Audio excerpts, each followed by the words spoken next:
बोलिए बाके बिहारी लाल की।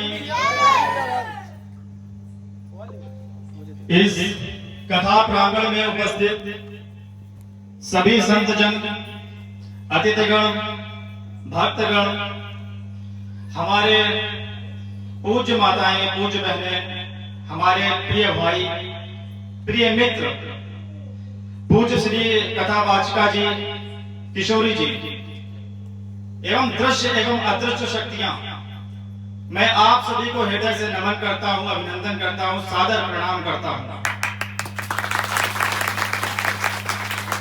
मैं देवकी नंदन उस कृष्ण को भी नमन करता हूं जिनकी पावन कथा विगत 6 दिनों से हमारे प्रांगण में चल रही है। मैं वाग्देवी मां सरस्वती को भी नमन करता हूं जिनकी कृपा से, जिनकी अनुकंपा से हम सभी इस काबिल हुए हैं कि आज इस कथा प्रांगण में उपस्थित होकर हम इस पावन कथा का रसपान कर रहे हैं।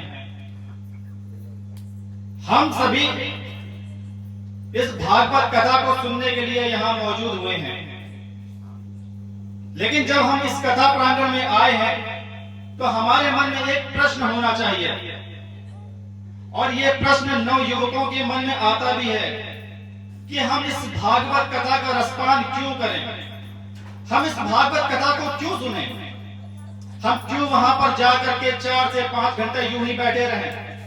ये हमारे मन में ये प्रश्न आना चाहिए, क्योंकि प्रश्न आना जिंदा होने की पहचान है।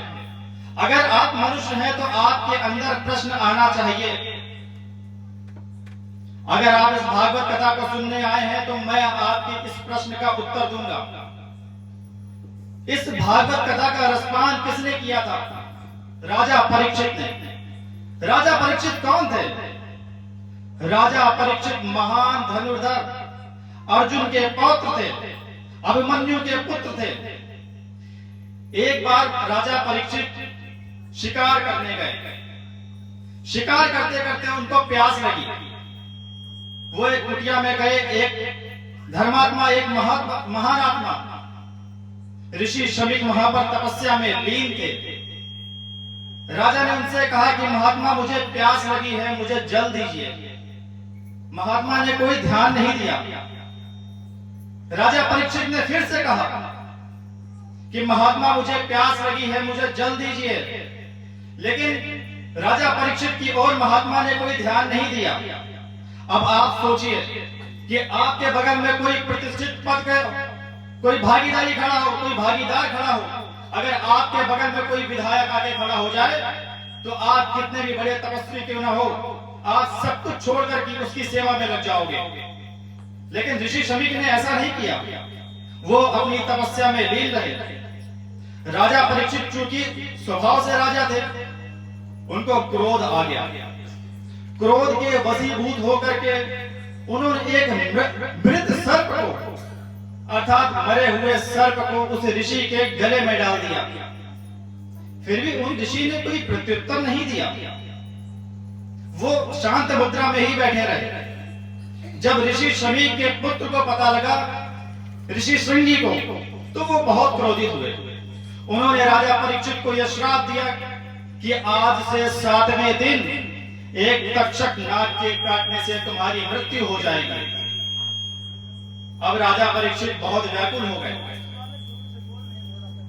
क्योंकि उनको पता था कि केवल 7 दिन ही उनके पास बचे हैं। अब सोचिए, अगर आपको यह पता लगे कि आपके जीवन के अंतिम 7 दिन हैं आपके पास, तो आप ऐसे में क्या करोगे? जाहिर सी बात है, आपके लिए अच्छे अच्छे पकवान बनना शुरू हो जाएंगे, आपको घुमाना फिराना शुरू हो जाएगा कि आपके जीवन के अंतिम 7 दिन है, सारी अभिलाषाएं, सारी इच्छाएं पूरी कर दी जाएं। लेकिन राजा परीक्षित के लिए ऐसा नहीं हुआ। राजा परीक्षित ने वो 7 दिनों का सदुपयोग किया। वो सबसे पहले उन्होंने अपना राजपाट छोड़ा, मोह माया त्यागी और जाकर के सुखदेव जी महाराज के पास चले गए। उन्होंने भागवत कथा का रसपान करना शुरू किया। भागवत कथा का ही रसपान क्यों शुरू किया? क्योंकि महाराज, जब आप भागवत कथा का रसपान करते हो तो आपको पता लगता है कि आपका अहंकार, आपका छल, आपके द्वेष, आपके प्रपंच, आपके द्वारा रचे गए सारे कुचक्र एक दिन किसी नदी के किनारे राख बन करके पड़े होंगे। आप जिसके लिए ये दुष्चक्र रच रहे हो, आप जिसके लिए ये जालसाजी कर रहे हो, वो ही अपने लोग आपको उस नदी के किनारे राख में तब्दील करके आएंगे, लेकिन हम समझ नहीं पाते। भागवत कथा हमें सिखाती है कि एक मित्र का गुण क्या होना चाहिए। मित्र होना चाहिए सुदामा जैसा, जिसने उस श्रापित चने को, जिस चने को खाने से दरिद्र होना था, उस चने को खुद खा करके अपने मित्र कृष्ण को दरिद्र होने से बचाया। मित्र का भाव ऐसा होना चाहिए। भागवत कथा हमें सिखाती है कि मित्र बनो तो कृष्ण के जैसे बनो, कि अपने मित्र सुदामा के चरण पखारे अपने आंसुओं से, और बातों बातों में तीनों लोगों की राज सत्ता उसको सौंप दे और उसको पता भी ना लगने पाए। ये होते हैं मित्र। भागवत कथा हमें प्रेम करना सिखाती है, भागवत कथा हमें अहंकार छोड़ना सिखाती है, लेकिन हमारे पास समय नहीं होता हमें अपने धर्मशास्त्रों को पढ़ने का। हम अपने ही धर्मशास्त्रों से दूर भागते हैं। आज अगर हमारे घर का कोई बच्चा कोई धर्मशास्त्रों को खोल करके पढ़ने लग जाता है तो हम उसको डांट देते हैं कि ये क्या पागलपन कर रहे हो, ये तुम्हारे धर्मशास्त्रों की पढ़ने की उम्र नहीं है। जो स्कूल में पढ़ाया गया है वो तुमको पढ़ना है। लेकिन सोचिए, अगर सुखदेव जी को भी यही बताया गया होता तो वो 16 वर्ष का बालक राजा परीक्षित को यह भागवत कथा का ज्ञान न दे पाता। ये भागवत कथा हमें यह सिखाती है। भागवत कथा अगर आपने अच्छे से पढ़ ली, आत्मसात कर लिया, अपने जीवन में उतार लिया, तो आप अपना जीवन तो बेहतर बनाएंगे, साथ ही अपने आसपास के सभी जनों का जीवन बेहतर दिशा में ले जाने का कार्य करेंगे। आज हम अपने सनातन धर्म से दूर भागते हैं, कहते हैं हमारे सनातन में कुछ नहीं है, हम अपने बच्चों को सिखा नहीं पाते, और यही बच्चे आगे चल करके धर्मांतरण का शिकार हो जाते हैं। हम अपने सनातन का ज्ञान उन्हें देंगे तब जब हमें पता होगा सनातन क्या है। सनातन हमारे जीवन जीने का तरीका है। सनातन हम कभी भी अपने खुद की बात नहीं करता। सनातन हमें सिखाता है कि ये कुछ भी केवल तुम्हारा नहीं है, ये जो भी तुम्हारे पास है वो सबका है। सनातन हमें सिखाता है कि हमसे हजारों हजार किलोमीटर दूर बैठा कोई इंसान, भले ही हम उसको नहीं जानते हैं, लेकिन वो अपना भाई है, अपना बंधु है। सनातन कहता है अयम निजः परो वेति गणना लघु चेतसाम उदार चरितानाम तू वसुधैव कुटुंबकम। यानी ये अपना है, ये पराया है, ऐसा सोचना भी तुच्छ हृदय वालों का काम है, छोटे हृदय वालों का काम है।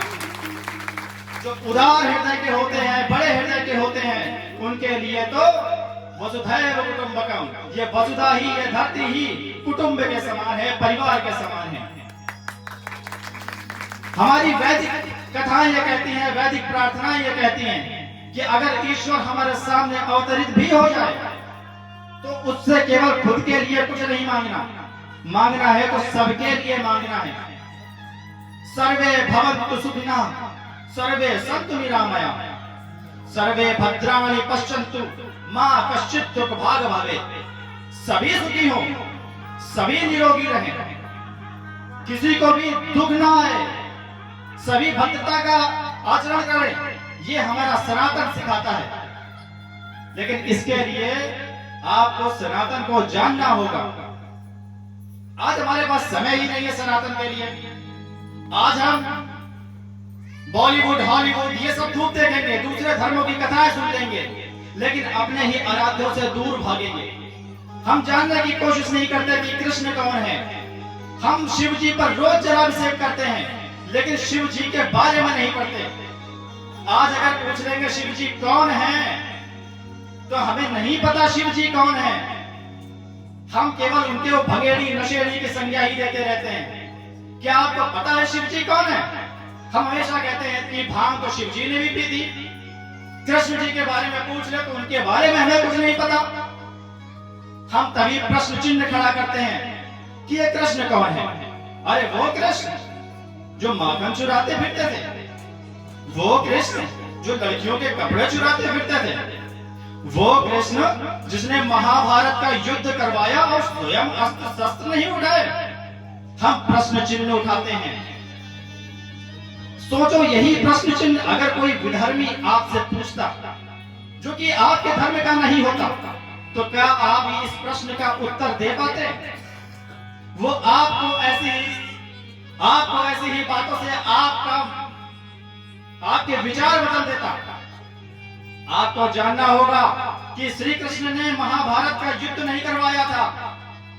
श्री कृष्ण तो उस महाभारत का युद्ध के समापन के लिए बहुत भागीदारी निभाई थी। उनको जब पता लगा कि महाभारत का युद्ध होने वाला है, वो गए थे स्वयं कौरवों के यहाँ। उन्होंने तो समझौता करने की कोशिश भी की थी। उन्होंने कौरवों से कहा था कि आप पांडवों को केवल 5 गांव दे दो, युद्ध नहीं होगा, लड़ाई नहीं होगी, सभी प्यार से रहोगे। लेकिन कौरवों ने उनका अपमान किया। उन्होंने कहा कि 5 गांव तो छोड़ो, हम सुई के नोक के बराबर की भी भूमि हम देने का स्वीकार नहीं करते हैं। क्या ये कृष्ण ने कहा था? बड़ी सभा में एक महिला की लाज खींचना, द्रौपदी की लाज खींचना, क्या ये कृष्ण ने कहा था? शकुनी के जैसे दुष्चक्रों के प्रभाव में आकर के पांडवों की इज्जत का भरी सभा में अपमान करना, क्या ये कृष्ण ने कहा था? लेकिन हम कृष्ण को जानना नहीं चाहते हैं। हम केवल पूजने में आते हैं, उनको आत्मसात नहीं करते। मेरी आपसे विनती है कि उनको आत्मसात करना सीखो। कृष्ण कहीं और नहीं, हम कृष्ण को बाहर जाकर के खोजते हैं, मंदिरों में खोजते हैं, मूर्तियों में खोजते हैं, लेकिन हम कृष्ण को अपने भीतर नहीं खोजते। कृष्ण को स्वयं कहते हैं कि इस संसार की समस्त आत्मा, समस्त जीव आत्मा मेरा ही अंश है। आप भगवत गीता पढ़ो तो सही, लेकिन हमारे पास समय नहीं है। मैं आपको साबित करके बताता हूं कि आप स्वयं भी कृष्ण हो। भागवत गीता में कृष्ण ने कहा कि इस संसार की समस्त जीवात्मा मेरा ही अंश है। अंश किसका होता है? अंश किसका होता है? अंश उसका होता है जो पूरा होता है। जैसे कानपुर इस धरती का अंश है, धरती का भाग है, लेकिन कानपुर भी तो धरती है। ऐसे ही जब कृष्ण ने स्वयं कहा है कि आप भी उस कृष्ण का अंश हो, तो आप भी कृष्ण हो। लेकिन आप कृष्ण को जानो तो सही, आप कृष्ण को मानो। अगर आपने अपने जीवन में कृष्ण को उतार लिया, तो आपसे बड़ा योद्धा, आपसे बड़ा पराक्रमी और आपसे बड़ा अच्छे विचारों वाला कोई और नहीं हो सकता। महाभारत का युद्ध हुआ कुरुक्षेत्र के मैदान में। एक तरफ पांडव, एक तरफ कौरव। पांडव क्या है? पांडव है हमारे सद्विचार, हमारी अच्छाइयां। कौरव क्या है? कौरव है हमारे कुविचार, हमारी बुराइयां, हमारी नकारात्मकता। और कुरुक्षेत्र है हमारा मन। जब इस मन में युद्ध होता है अच्छाई और बुराई के बीच, तो उस अच्छाई के साथ, उस पांडवों के साथ स्वयं परम चेतना आती है, स्वयं भगवान कृष्ण आते हैं। जब आप अच्छाइयों पर चलेंगे, तो आपके साथी स्वयं भगवान कृष्ण बनेंगे। और जिसके साथी स्वयं भगवान कृष्ण बन गए, उसको इस दुनिया में धनुर्धर कहा जाएगा, महायोद्धा कहा जाएगा। मैं आपसे विनती करता हूं कि अपना जीवन का कुछ क्षण दिन में कम से कम आधे घंटे अपने धर्म शास्त्रों को जानने में लगाएं, क्योंकि हमारे शास्त्र भी कहते हैं, काव्य शास्त्र विनोदेन कालो गच्छति धीमताम व्यसनेन तुम मूर्खाणाम निद्रया करेहेन वा। अर्थात जो विद्वान होते हैं, समझदार होते हैं, अच्छे लोग होते हैं, उनका जो समय होता है वो काव्यों को पढ़ने में, साहित्य को पढ़ने में, धर्म शास्त्रों को पढ़ने में जाता है। लेकिन जो मूर्ख होते हैं, उनका समय सोने में जाता है, कलह करने में जाता है। तो ये आपको तय करना है, ये आपको तय करना है कि आपके अंदर कृष्ण है या नहीं। अगर आप कहीं पर जाते हैं, आपके वहां जाने से आसपास भय का वातावरण बन जाए, लोग भयभीत होने लग जाएं, लोग शांत होने लग जाएं, तो समझ लीजिए कि आपकी भक्ति में अभी कमी है, आप में कृष्ण नहीं है। लेकिन अगर आपके वहां जाने से खुशहाली आ जाए, लोग खुश हो जाएं, हंसी ठिठोली होने लग जाए, तो आप समझ लीजिए कि आपके अंदर उस परम चेतना का वास है, उस कृष्ण का वास है। उस कृष्ण को हमें जानना होगा। केवल भगवानों को मानने से कुछ नहीं होगा, भगवानों को मानने से उनका और अपमान होगा, बल्कि उन्हें जानो, उनको आत्मसात करो। गणेश चतुर्थी आती है, हम लोग खूब नाचते गाते हैं तरह तरह के गानों में। नवरात्रि आती है, नाचते गाते हैं, हर चीज में नाचते गाते हैं, अच्छी बात है। नृत्य करना कोई बुरी बात नहीं है, क्योंकि नृत्य करना तो हमारे श्री कृष्ण ने सिखाया। नृत्य तो भक्ति की सर्वोच्च पराकाष्ठा होती है। नृत्य करना भक्ति से जुड़ने का सबसे बेहतर माध्यम होता है। लेकिन केवल नृत्य करना और अश्लील गानों पर नृत्य करना, अगर सोचो आपके पिता को कोई गाली गलौज करता जा रहा हो और आप उसी में नृत्य कर रहे हो, और अगले दिन पिताजी के पास वापस जाओगे, पिताजी अरे मुझे तो 20 रुपए चाहिए, तो पिताजी आपसे प्रश्न करेंगे कि कल जब वो हमको गाली दे रहा था, तब तो मेरे बेटा होने के नाते हमसे तो कुछ नहीं बोले, उससे तो कुछ नहीं बोले। आज हमारे यहाँ गाने चलते हैं, माफ कीजिए, हम सभी उस गाने पे डांस करते हैं, नाचते हैं, नृत्य करते हैं। गाना चलता है, घड़ी घड़ी भांग ना पिसाओ भोला जी, कभी रोटी सोटी भी तो खाओ भोला जी। इस गाने की पूरी पंक्तियां सुनिए। हमारे महादेव को कितना बुरा बुरा कहा गया है, उनको नशेड़ी कहा गया, उनको चिलमी कहा गया, उनको भंगेड़ी कहा गया। उस गाने में कहा गया कि गौरा जी कहती हैं कि महादेव सुधर जाओ, तुम कार्तिक और गणेश को बिगाड़ रहे हो, ये कहा गया उस गाने की पंक्तियों में। लेकिन हमें उन पंक्तियों से लेना देना नहीं, हमें तो नाचना है। ये हमारे आराध्यों का अपमान है, ये अपमान आपको रोकना है। किसी चीज का पतन रोकना है तो उसके बारे में जानना शुरू करो।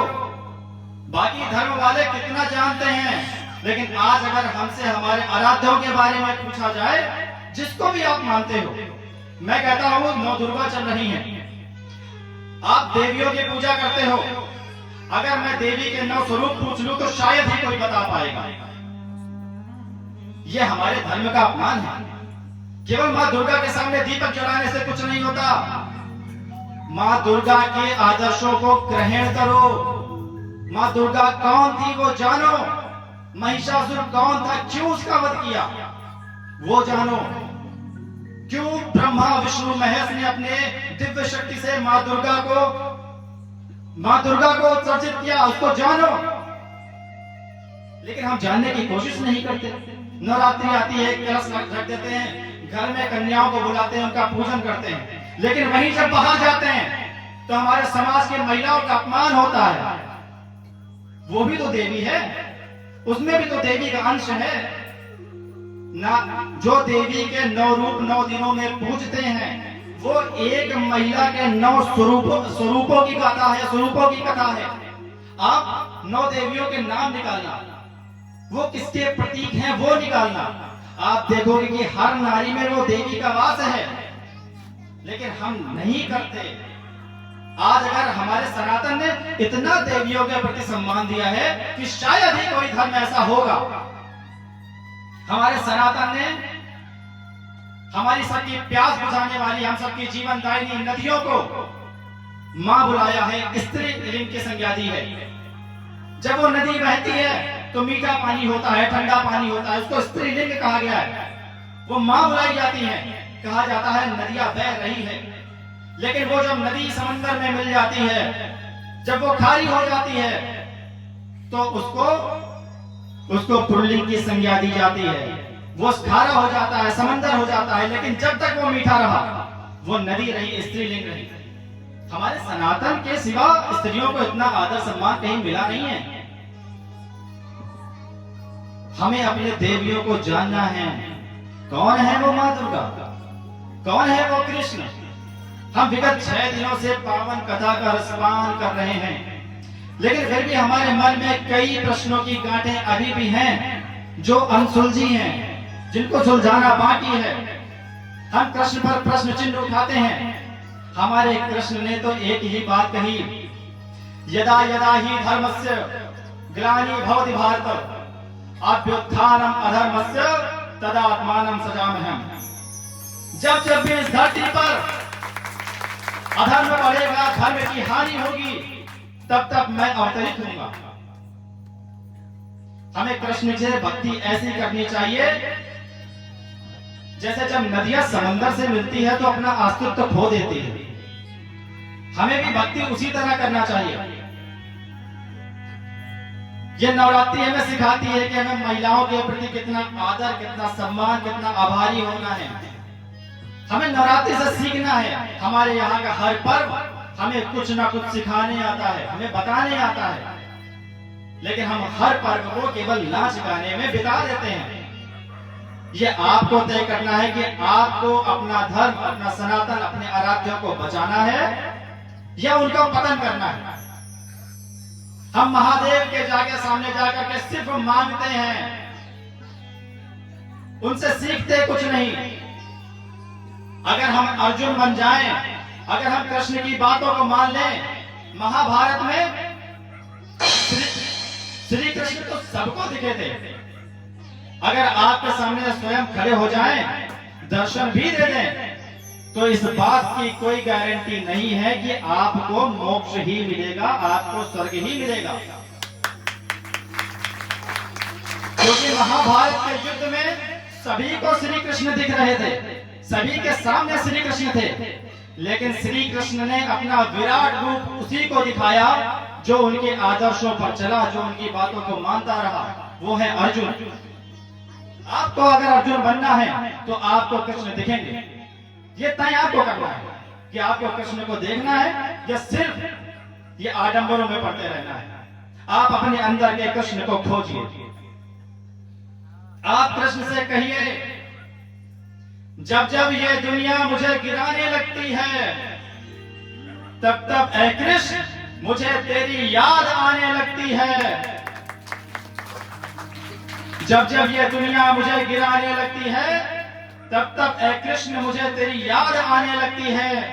न जाने कौन सी डोर है तेरे और मेरे बीच कि हर मुश्किल में मुझे तेरी तस्वीर नजर आने लगती है। ये है भक्ति, ये है समर्पण। भक्ति करिए तो ऐसी करिए जैसी प्रहलाद ने की, जैसी ध्रुव ने की, कि आपको बचाने के लिए स्वयं उस नारायण को खंबा फाड़ करके नरसिंह का अवतार लेना पड़े। वो है भक्ति। ये आपको तय करना है कि आप किस प्रकार की भक्ति कर रहे हैं। सिर्फ दिखावा वाली भक्ति, सोशल मीडिया वाली भक्ति, या हृदय वाली भक्ति। आज हर दूसरे के फोन में महाराज प्रेमानंद के स्टेटस लगते हैं, हमारे कृष्ण की वाणियां लगती हैं, हमारे शास्त्रों की बातें लिखती हैं। लेकिन महाराज अगर उतनी ही बातों को अगर आपने आत्मसात किया होता, अपने बच्चों को सिखाया होता, तो समाज का पतन नहीं हो रहा होता।